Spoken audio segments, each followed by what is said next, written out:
Hello everyone, welcome back to my channel. CapCut একটি strong, খুবই জনপ্রিয় এবং সম্পূর্ণ ফ্রি একটি ভিডিও এডিটিং অ্যাপস। আপনি যদি সম্পূর্ণ নতুন হয়ে থাকেন, কখনো ভিডিও এডিট করেননি, ভিডিও এডিটিংয়ে আজকেই প্রথম, তাহলে ক্যাপকাট ভিডিও এডিটিং সিরিজটি আপনার জন্যই। এখন পর্যন্ত যতগুলো বেস্ট ভিডিও এডিটিং অ্যাপস রয়েছে, ক্যাপকাট তার মধ্যে একটি। এই সম্পূর্ণ সিরিজটি আমি কয়েকটি পার্ট বাই পার্ট করেছি। সম্পূর্ণ সিরিজটি দেখলে আপনি বিগিনার টু অ্যাডভান্সড লেভেলের যে কোনো ভিডিও এডিট করতে পারবেন সহজেই। তো কথা না বাড়িয়ে ভিডিওটি শুরু করা যাক। আপনি যদি এই চ্যানেলে নতুন হয়ে থাকেন, online earning, mining tips and trick সম্পর্কিত নিত্য নতুন অথেন্টিক পিওর আপডেট ভিডিও পাওয়ার জন্য চ্যানেলটি সাবস্ক্রাইব করে বেল বাটনটি অন করে রাখুন।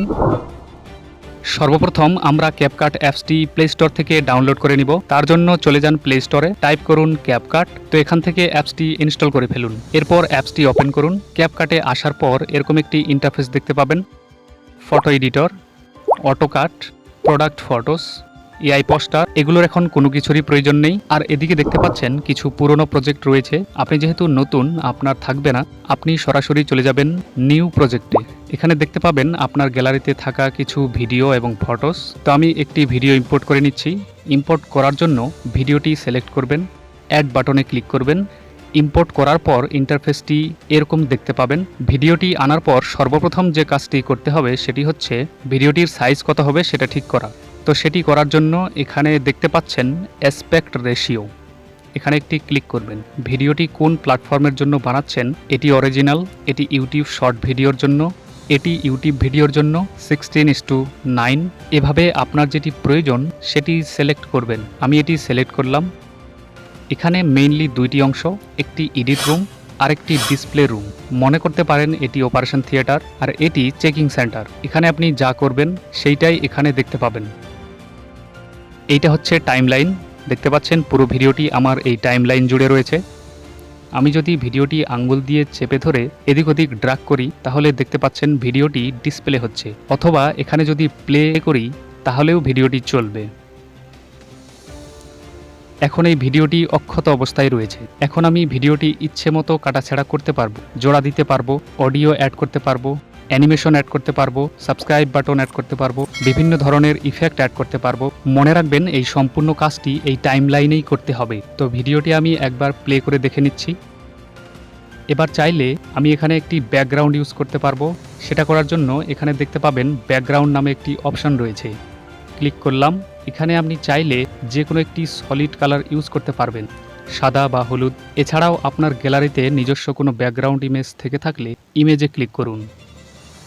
এখানে প্লাস আইকনে ক্লিক করে কাঙ্ক্ষিত ইমেজটা সিলেক্ট করবেন। দেখতে পাচ্ছেন আমি লাল কালো গ্রেডিয়েন্ট ব্যাকগ্রাউন্ডটি সিলেক্ট করেছি।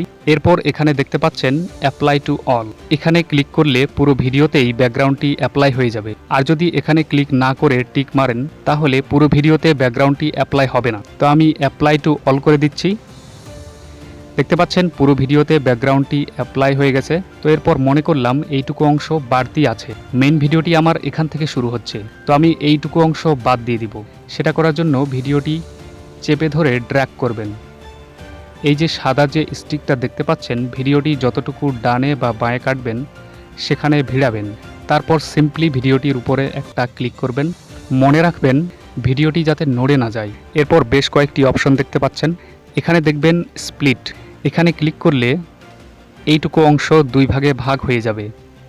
এরপর চাইলে আপনি যে অংশটি অপ্রয়োজনীয় সেই অংশটি সিলেক্ট করলে দেখতে পাচ্ছেন ডিলিট করে দিতে পারেন। এবার ডিলিট করে দেওয়ার পর যদি আপনার মনে হয় ভুল করে ডিলিট করে ফেলেছেন, ডিলিট করা অংশটি ফিরিয়ে আনবেন, তাহলে এখানে আনডু। আর যদি আবার ডিলিটে পাঠিয়ে দিতে চান তাহলে রিডু। পুরো এডিটিং প্রসেসে যখনই এই ভুল হবে তখনই এই আনডু এবং রিডু অপশন দুটিকে কাজে লাগাবেন।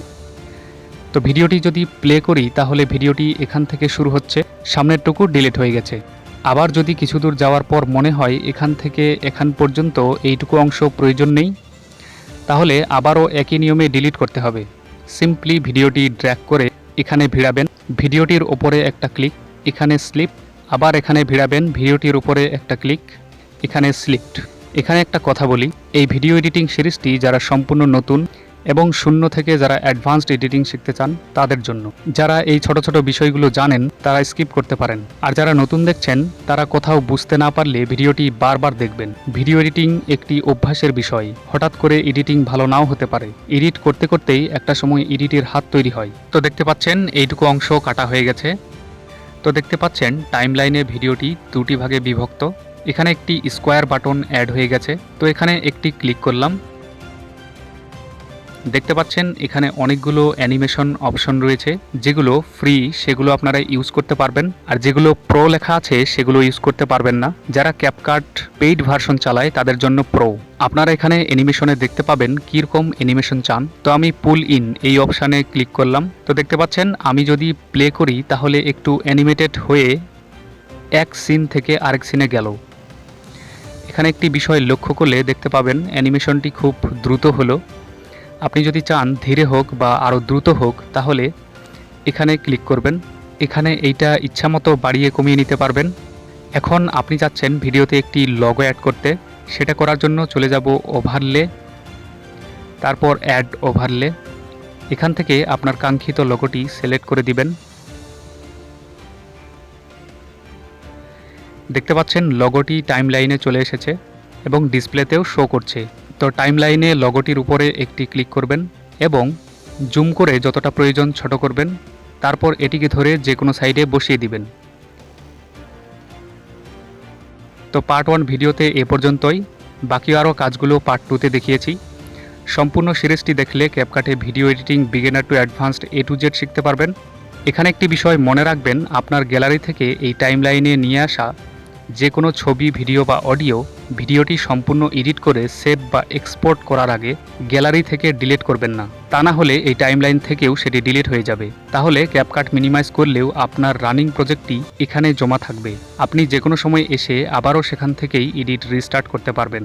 কন্টিনিউ করার জন্য দেখুন পার্ট 2। সম্পূর্ণ ভিডিওটি দেখার জন্য ধন্যবাদ।